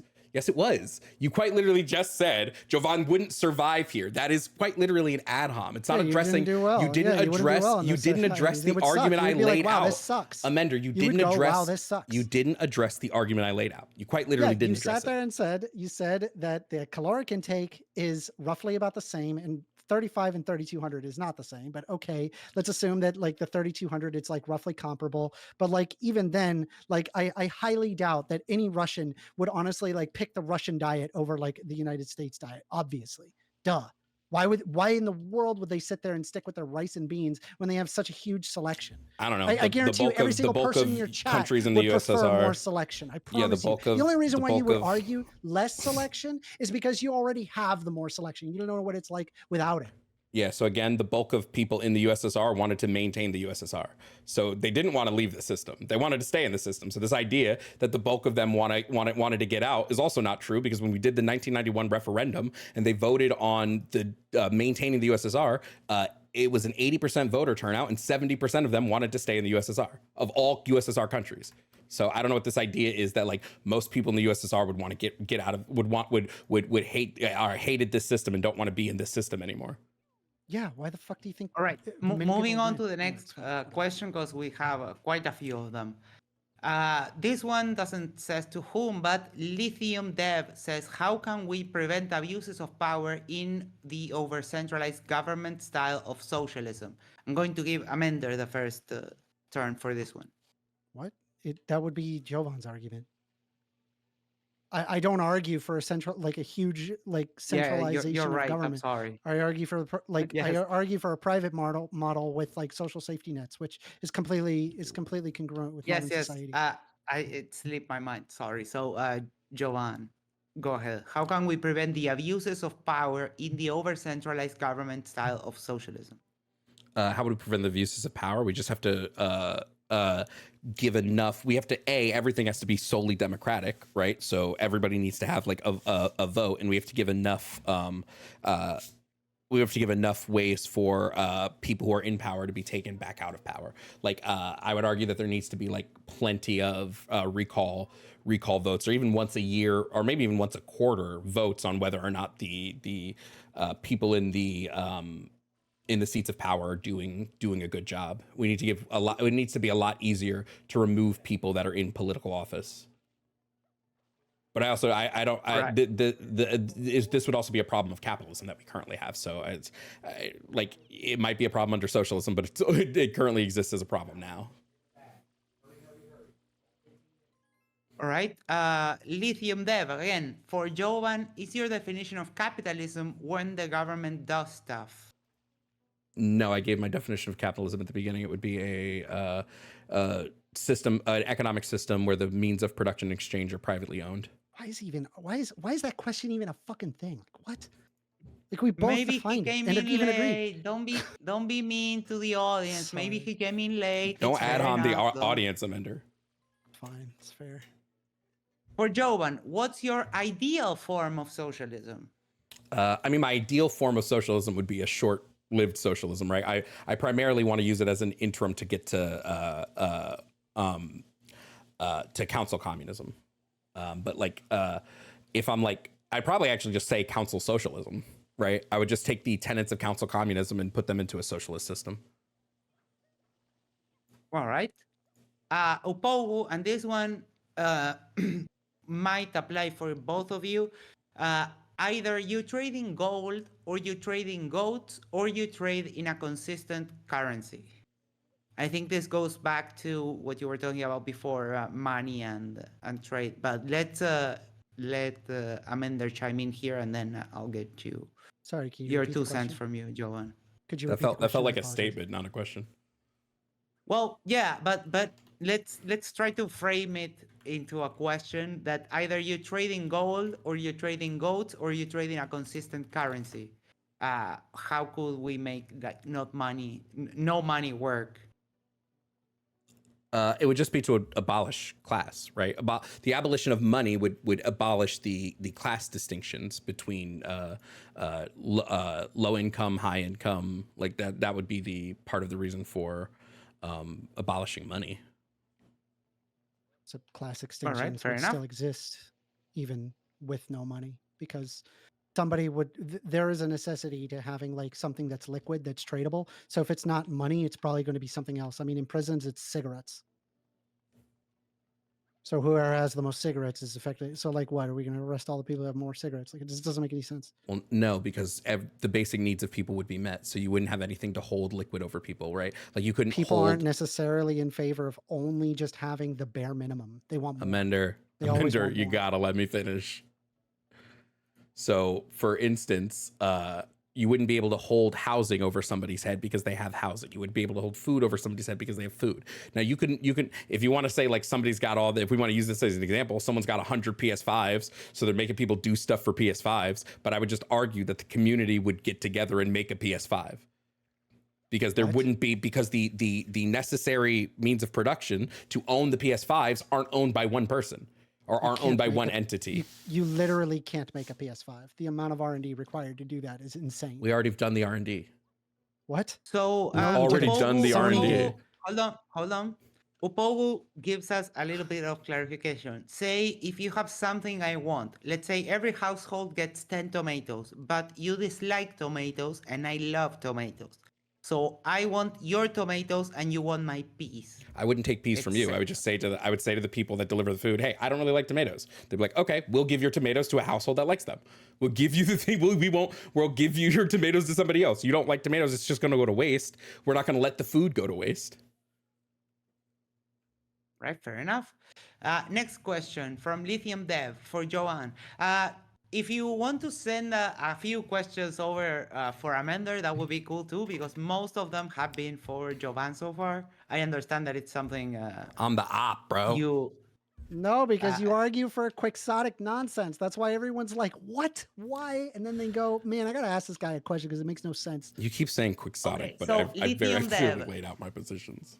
For What? Jovan, Yeah, money...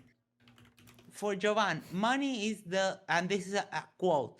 Money is the jealous God of Israel, in face of which no other God may exist, unquote, Karl Marx on the Jewish question. I don't... What's the question? What's this asking? Does he agree with that, or... No, I wouldn't agree with the anti-Semitism, no. But I think that people can like create something and still be shitty people, and like we can still use the thing they created.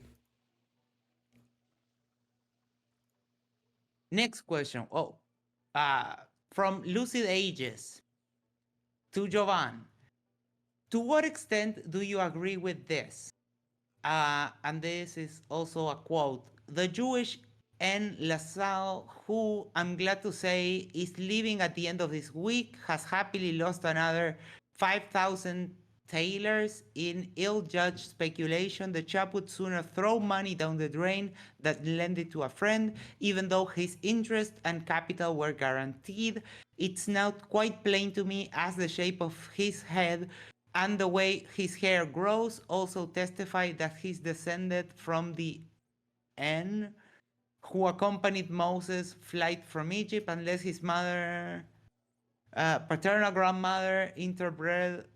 What does the N mean here? I don't understand what this is. I do not understand what this is. Yeah, I'm not touching this. Now, I'm not touching this with a 20-foot pole, bro.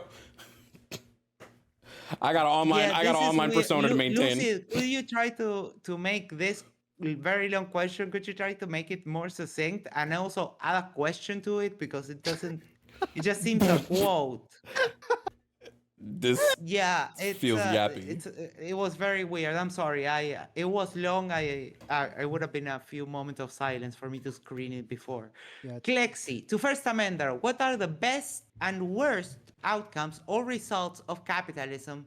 Vice versa to Jovan. Probably one of the best that I would say is just like having the plenty. Like we took like human greed and basically turned it into something that actually outputs to something that people want, which is really, really cool. As far as the worst, there's rampant abuse, and that there are people that legitimately suffer. And I think that there are ways to like, repair this. I just don't think like communism is the answer. All right. Jovan? Am I being asked about capitalism? No, for socialism, what are the best and worst outcomes? I mean, the best outcome is everybody's basic needs are met. People have food, water, homes, and they don't have to deal with the elements or starvation or anything like that. It's called Norway, and it's capitalist. Okay. Sorry. As I was answering the question, the worst outcomes for socialism would be like authoritarianism, but this would also be the worst outcome for capitalism as well. All right, and the worst? I just said the worst. Authoritarianism. Oh, sorry. Perfect. Thank you so much. Right. Next question. Splical. 1stAmender, don't you think that the idea of everyone having food is more important than being able to choose which food you have? Oh, bro, wait. I agree. That's why I argue for food stamps. Why do you think, like, I argue for SNAP benefits? You know who wants to get rid of SNAP benefits? It's fucking Republicans. I mean, obviously he's not a Republican, but like, this is like operating at like at a very realistic level. Whereas like, I don't know, I just think like getting rid of everything and like starting like fresh is just kind of silly. All right. Anything you would like to add, Jovan? Yeah, like I said earlier, I think food stamps are not cohesive enough. As somebody who's been on them, I understand that's slightly anecdotal, but as someone who's been on them and somebody who looks at the numbers, like the qualifier numbers for getting on food stamps, I don't think they're expansive enough. And I think that we have enough food, right? America has 14 billion pounds of food waste every year. I think we have enough food. Because food goes bad. Yeah, we have to give things a from large portion of the food waste is not bad food. So I think large food waste also counts all the food that like grocery stores pour bleach on when they throw them away at night. Why do you think they do that? Yes, why do I think they pour bleach on perfectly good why food? Do they do that? You know that food that's thrown out, even if it's past the expiration date, oftentimes it's not bad, right? You understand that that's a giant liability concern? Yes, so we make it so that So they like so you sign a make it so they waiver. basically can't. Yeah, I agree with you that like we should be giving like food to food shelters. Yes, I agree. But also I think expired food can be extremely dangerous. And so you need to Expiration dates are inflated by one thing companies. that they end up doing is so that way they prevent people from like digging into the trash and taking the food and basically causing a lawsuit on their hands is they put bleach on the food so that way people don't take it. Yeah, That's expiration why. dates are overinflated. Like we What? found this That we found this no, constant. Yes, no, yeah. Hold on, no. we found this constant times where companies will put a earlier expiration date, even though the product is still good. Well past that, they'll put an earlier expiration date so that that product has to get thrown out, and the grocery store has to buy more of it. You don't know that. It depends on the product. What? Yes, we do know You don't this. know that. It depends on the product. I disagree. There I think could be a we know product this where that pretty, is happening. well. There could be a product where that's not happening. You're talking about millions and millions of products. Yeah, I think it's clear that like meat and stuff, like frozen stuff, we're probably not going to do this as the same way we do like non-perishable goods, right? Like that would be the nuance in here. But I didn't want to spend 30 minutes going through do you like know what each we product. donate all the time? We donate non-perishable goods. I understand, But we throw away the stuff that goes bad, like charity and veggies, fruits. donations. Charities and donations have not been able to couple the food food like hunger. They have not been able to couple hunger. Right. So I agree. Wait, so then expand food stamps, expand SNAP. Don't fucking rip apart the entire system. We won't need food stamps and snaps if everyone's just given food. Here. What do Oh you no, think actually, you know what? SNAP Hold on. Hold Wait, on, I really want to Let quickly. it- I want to agree with Amender. I believe we should expand food stamps and SNAP, and the way we do that is by just giving everybody food. So everybody gets a SNAP card. When you scan that SNAP card, you're given all the food you need for the week. That's how I would expand it. All right, next question. Explicar again. Question for Joanne. You say that we don't need money because we can fulfill everyone's basic needs like housing and food. How are you going to get people to get them those basic needs without money? And if you say bartering, at that point, just use a form of currency. I don't think we need to do bartering. I think it's the classic Marx tenet from each according to their ability, to each according to their need. So when you work, so like somebody might say, hey, you go help build houses today, and then you're given all the stuff you need. Right? You do for the community you're given. And I think we have pretty clear examples of all human society, thousands of years of human society, pre-capitalism, where people just did things, even pre-barter societies. Right? Where people have this need, like basic human psychology. They have this need to form communities. And I think we see pretty oftentimes like people who do volunteer work, people who work after they retire when they don't need to. Like people not only have a drive to help, but they have a drive to be doing something. So I think that's how we'll fulfill those. We don't necessarily need to pay people. We just say, you work, here's your food, here's your home. Jovan, are you in favor of churches? Am I in favor of churches? Yeah. What do you mean? In favor of them? How? I don't care that they exist. Like, I don't care. Well, I mean, they do what you're saying. Some of them, yeah. So are you in favor of that? Yeah, I don't mind churches. I don't care one way or another. Fair enough. Okay, I was just curious. All right, next question. Watch my legs. Sorry, it's a cool screen name. To both, if socialism doesn't work, then why do capitalist countries spend billions to make sure countries that try it fail at it? Because it is a security problem with the United States. Yes, when your argument is to literally physically eat the bourgeoisie, yeah, I think it makes sense to stop you. Yeah. I look at it no different as you're coming into my house with a gun. Like you can fuck right off. Like, no, I'm not going to engage in a trade with you. I'm literally going to stop you. Yes. That's exactly how that works. I want to first respond to the question. It's because capitalists are afraid of rich people are afraid of not being rich anymore. But second of all, the idea that like people are going to eat the bourgeoisie is just not true. We want to fold the bourgeoisie into the proletariat class. So when Marx talks about a dictatorship of the proletariat, it's that every class distinctions would be dissolved and everybody would be a part of the same class. Not that we would just like go on this mass unaliving spree of the bourgeoisie. But the reason why in a lot of countries you see, or I wouldn't even say a lot, the the reason why you see this argument of like eat the rich or something is because the rich won't give up their money and wealth willingly. If the rich class, if the 1% goes, oh yeah, we'll gladly fold into the proletariat, then there will be no violence. There will be no issues. Jovan, do you believe that you are the 1%? No, because I got don't news for you, own pal. I don't own any means of production. I work for a I got living. news for you, pal. You are the 1%. Globally, you are the 1%. I just want to let you know that. You are the bourgeoisie. I would disagree. Mathematically, you are the 1%. I would disagree. Okay. All right. Next question from Xerxes. Question for Amender. What are a few other socialist countries besides few? Wait, really quickly, MX, can I just respond to? Can I just respond to that last little bit? I would gladly, just by the way, I gladly give up my money if we were going to move to that system. I would do it. I would do it easily, gladly. Like, let's go. If the system is changing, let's go. Let's do it. I think. Right. I think when you could. Never mind. It's fine. Let's go to the next question. There's a lot of questions. From Xerxes. What are a few socialist countries besides Yugoslavia that haven't experienced foreign intervention? I would have to look up some more. I mean, I'll be honest, like, yeah, most countries have been intervened by the United States and other capitalist nations. So I'll give Jovan that, but I still don't think socialism is the solution. All right. Next question from Lithium Dev. For Jovan, is the Holodomor capitalist propaganda according to you? The Holodomor? No, that would be a genocide. That was run by state capitalists.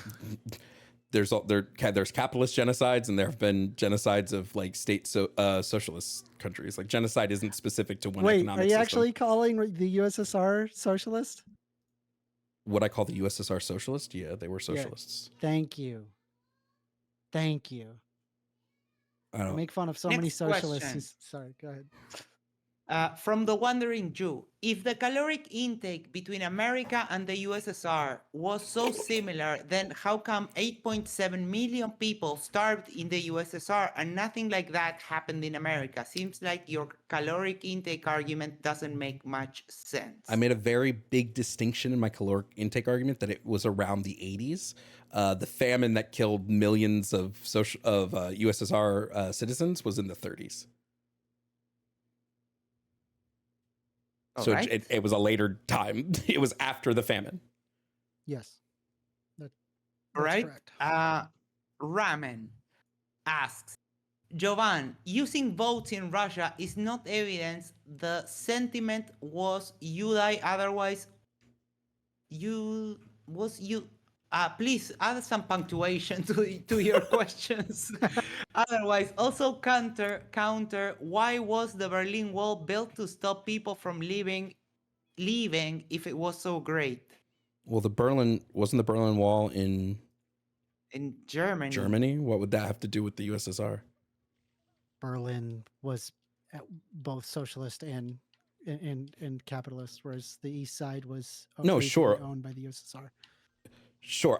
When I discuss the voting in the USSR, I talk about the referendum on the preservation of the USSR, because if we're going to talk about like doing what people want, people wanted to remain in the USSR. Like I said, it was 80% voter turnout.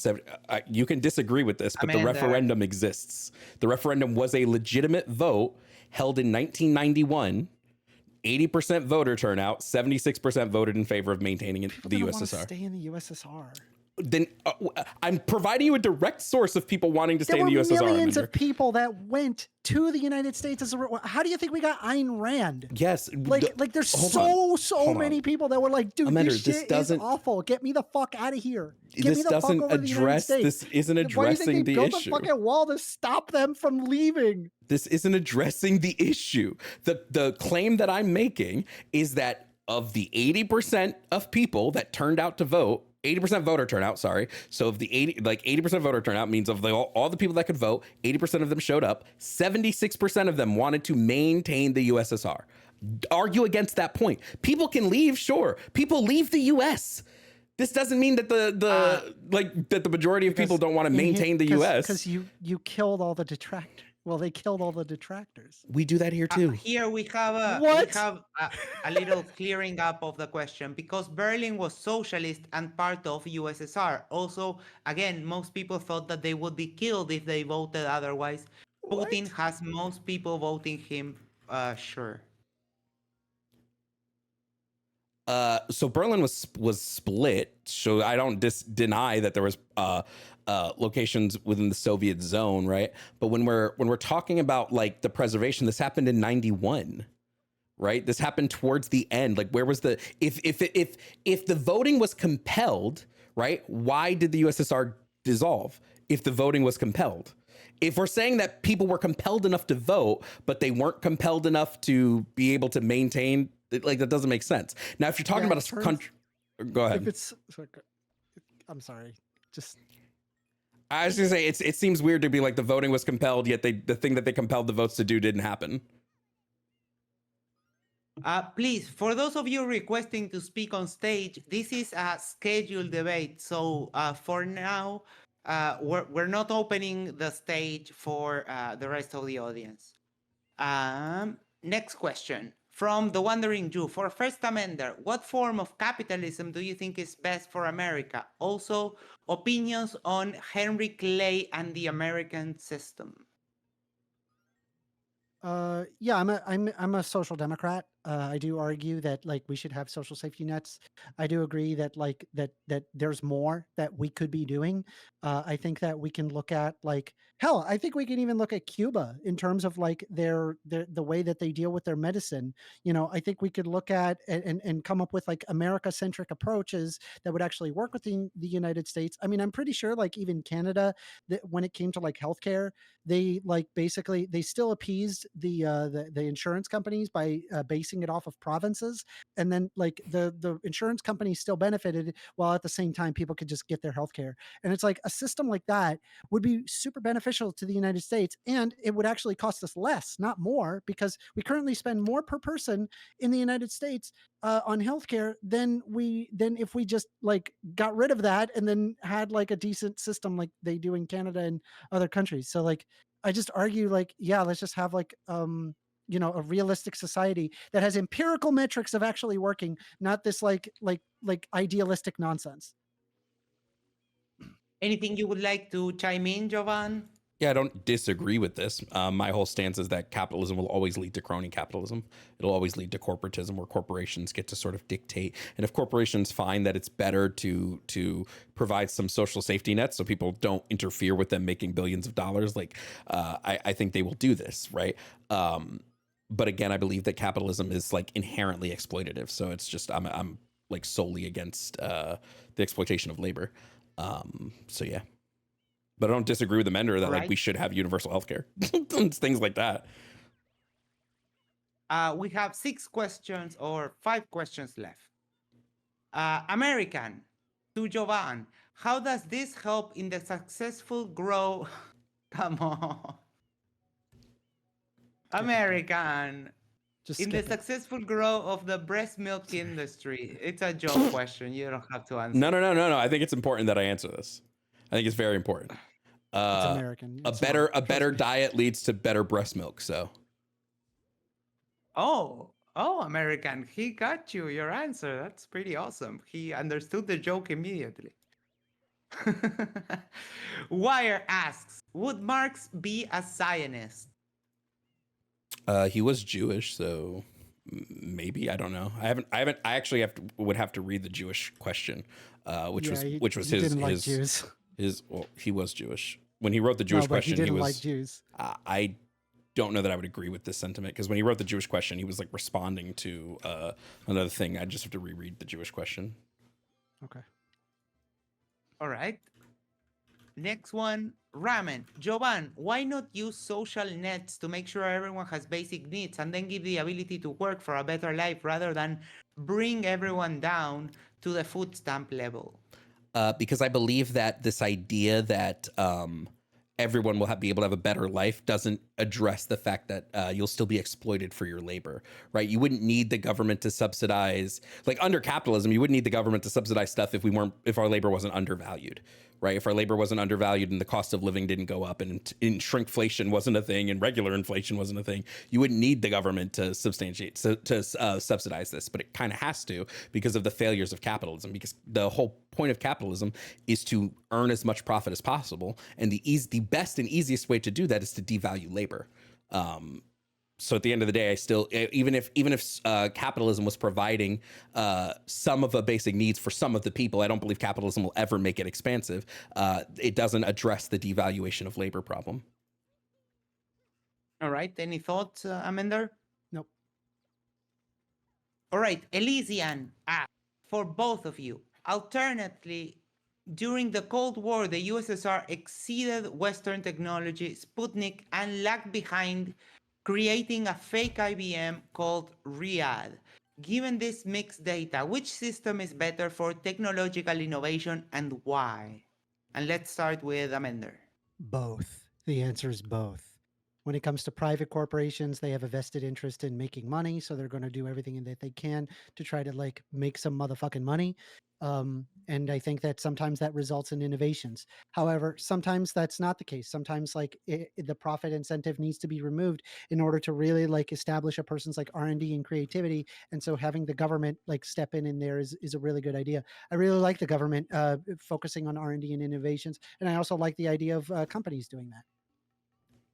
All right. Joanne, any thoughts? I would argue that under capitalism, we actually see kind of worse when it comes to like technological advances and things like that. While we have seen a major boom in like the internet era and things like that, I do think that this would have happened either way, because like most people who made computing advancements did it in like a garage and they didn't do it because they wanted to make money. They did it because they like computers. I think one of the issues we see with capitalism is we see like patent holding companies where people will invent something, sure, and then a company will buy up the patent and not allow the patent to be sold, or not allow the patent to be made, or the item that is in the patent to be made, because it directly competes with something they have in the market and it would make their thing obsolete, right? So I would just say that like under capitalism we see a stifling of innovation and of like technological advancements. Yeah, guys, the reason why Bill Gates started Microsoft was because he liked computers. I didn't say the reason he started Microsoft. I said the reason he worked on. Yeah, that's a straw man of my argument. I didn't say the reason he started the company, but them he and did their start the company. Hold on, Amender. What I'm saying is, when you look at people who make advancements, like half the time they're not doing it because they're making, like Bill Gates hadn't been making money yet. Bill Gates he just liked messing did it because he wanted to make money. Hold on, I disagree. He did it because he liked computing. It's the same with Steve Jobs. Steve Jobs didn't set out to become $1 billion. Doesn't he have like a net worth of like $150 billion or something? You're addressing the end point of their company with what I'm talking about, which is the start point of their company. But you don't get that way without wanting money. I hold on. You can absolutely begin a company just because you like doing the thing that you like doing. But I would argue. But I'm saying to become a billionaire, you need to want money. Hold on. What I would argue, right? What I would argue is that the most of the time when we look at like people who are willing to do a butt ton of work, look at the modding community in video games. I have gotten more value off of somebody who spent hundreds of unpaid hour modding Fallout 4 than I've ever gotten over the broken mess it was when Bethesda dropped it, right? People will do things just because they like it. We see this all the time. That's not how macro economies work. Like there's more than just that. People want to make money and they'll make it selfishly. And yes, that does result in people like living a better outcome, like making something that's worthwhile. Yes, that happens sometimes. I can't believe you don't see that. Again, my claim is that capitalism stifles this. Disagree. How many iPhones have we had in the last like 10 years? Like, I don't know, like 10? How many advancements have there been made in iPhone technology since the iPhone like 9? We got what, a third camera? No, No, there you has got not been a lot. AI models. You got like Apple better didn't invent touchscreen AI. qualities. You've Apple got didn't better invent AI. screens. You've got IPS. You've got OLED. What are you talking about? Apple didn't invent OLED. What? Apple didn't invent OLED. It doesn't matter if they didn't invent OLED. You're Yes, it asking does. what innovations did they have, and I'm like, yeah, they had a lot of innovations. If you're gonna What? sit here, if you're gonna Of sit course here it and claim, innovated. if you're gonna And sit here also and you're bringing claim, up the iPhone, but there's lots of things that have been improved in the last 10 years entirely on the basis of profit. Like yeah, what? if you're gonna claim, What if is you're the gonna AI? claim, What is the AI homie, movement? Is this homie, do I not get profit? to? Do I get? I'm sorry. Half the Hold people on, who do Amanda. half the people who do AI training are not making money for it. You have bigger What? companies that are like ChatGPT and stuff, but you know how many people AI train models to do random things when they are not getting paid for it because people like to do Yeah, this that's sort the of stuff. training part. What about the designing part? They're sitting there making money off of it. What are you talking about? Again, people will design really expensive computer programs just because they want to do it. I agree, but also what? profit. DaVinci Also profit. Resolve Like what? is DaVinci Resolve is a way better program than Premiere Pro, and it's completely free. Like, what do you mean? I agree with you, but also people do it for profit. I'm not saying they don't. That's Then not my why claim. are you arguing that they don't? I feel like you never literally listen. Moving on. Amender, why don't you Moving ever on. listen to Come my on. actual Simmer down. claims? Simmer down. Moving on to the next question. Ask Amender how many people capitalism has starved or killed.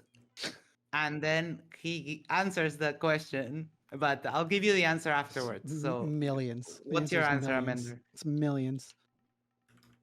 The answer yes, is he millions. says that the answer is Capitalism over a killed- billion. Yeah, that's a lot of people. Yes. It turns out when you're a giant system that yes, it affects a lot of people. And sometimes that results in bad things happening. And yes, I agree. Those are bad things and we should do things to stop it. That doesn't mean capitalism bad. Just like I can't use the same argument against Jovan in the fact that like they lacked food. All right. Next question, and we just have two more. Basescu Boss, to both. Do you consider that Skibidi Toilet is a product of capitalism, or Skibidi Toilet's existence is deeper and based on class struggle? Skibidi Toilet would exist. Skibidi Toilet would exist without capitalism. Skibidi Toilet transcends all economic systems. What is that? You don't want to know. Gary's mod thing where they have a head that is coming out of a toilet where they go skibbity up skibbity up the re, and that's it. That's it. That's all it is. I just gave you the whole thing. Are you happy? Are you happy that you now know everything about Skibidi Toilet? All right. Yeah. All right. Thank you so much.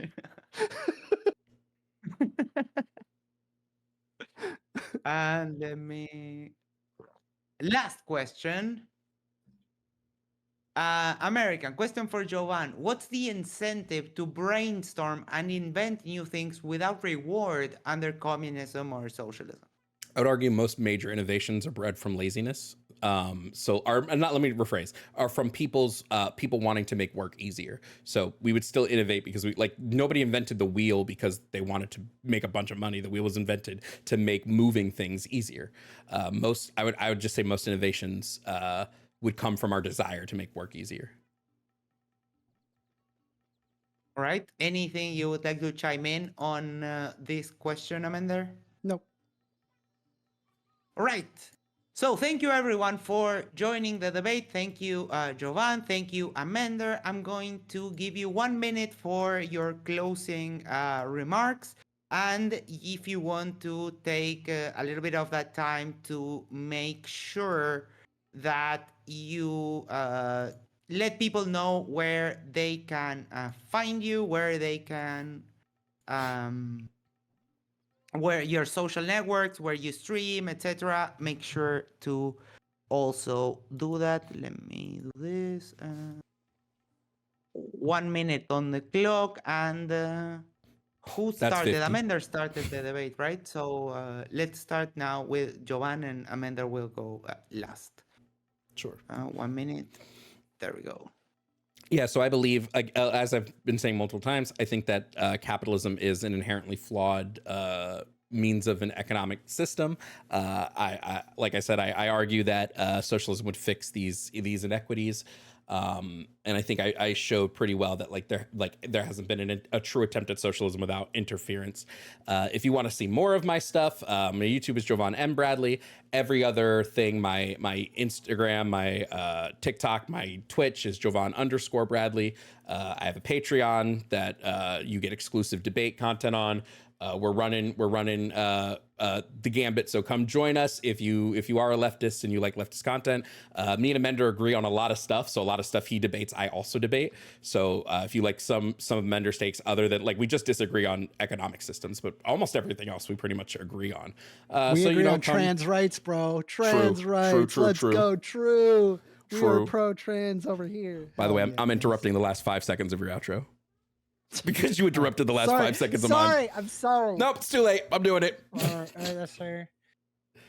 All right, let me reset the timer. Amender, 1 minute for you. Go ahead. My family comes from Chile, and we lived through Salvador Allende. It was fucking awful. We went to the United States, and it was fucking rough. It was hard. Capitalism's tough, and sometimes capitalism, people need more help getting a leg up. I argue that people should be able to pull themselves up by their bootstraps, and I think that there's just basic social safety nets that can be applied that allow people the ability to pull themselves up by their bootstraps. If the entire bottom rung of the ladder can get basically a little bit higher, so that way people just start off at a higher spot.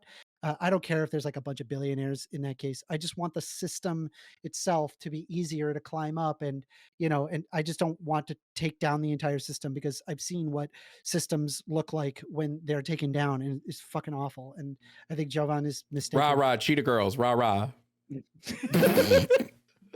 All right. So this has been a debate on Modern Day Debates Discord. We are a neutral platform holding debates on politics, religion, science, and pretty much all topics that you can imagine. We have crossed the boundary of 5,500 users. So you can find pretty much anyone to debate at any time. We have users from all over the world.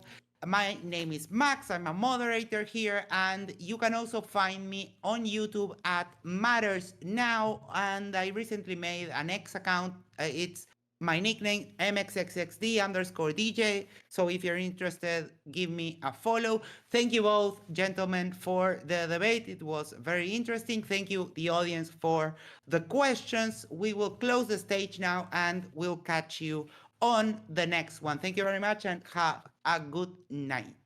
Thank y'all. Yeah.